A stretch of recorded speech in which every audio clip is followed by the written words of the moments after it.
Drama serial दिल ए नादान, जिसमें आपको दिखाया जाएगा कि जुनैद की शादी माहम से हो जाने के बाद तानिया की असलियत सबके सामने आ जाती है।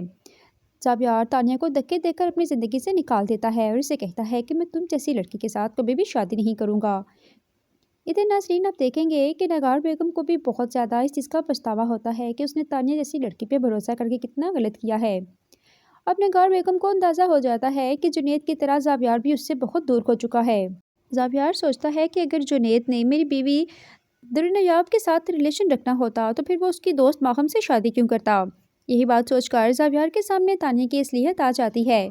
जाबियार को बहुत ज़्यादा पछतावा होता है कि उसने अपनी बीवी पे इल्ज़ाम लगाकर कितना गलत किया है। नगार भी जुनैद को फ़ोन करती है और उसे कहती है कि बेटा, हो सके तो दुर्नयाब से कहो मुझे माफ़ कर दे और उसे लेकर घर आ जाओ।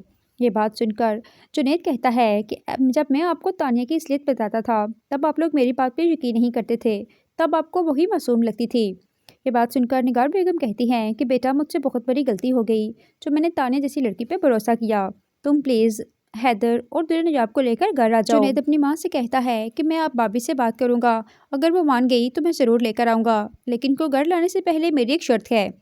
जब निगार बेगम शर्त पूछती है तो फिर जुनैद कहता है कि मैं चाहता हूँ कि अगर दुर्नयाब भाभी हैदर को लेकर घर वापस आएँ तो जाबियार को उनसे माफ़ी मांगनी होगी और उन्हें पूरे हक के साथ अपने घर वापस लेकर जाना होगा। ये कहकर जुनैद फ़ोन बंद कर देता है और दुर्नयाब के पास आता है और उनसे पूछता है कि भाभी, अगर आप कहें तो मैं आपको घर वापस ले चलूँ, मम्मा ने फ़ोन किया था। तो दुर्नयाब भी मान जाती है। इधर नाज़रीन, आप देखेंगे कि जाबियार को भी अंदाज़ा हो जाता है कि इस सब में दुर्नयाब का कोई कसूर नहीं था। दुर्नयाब तो बहुत ही मासूम लड़की थी।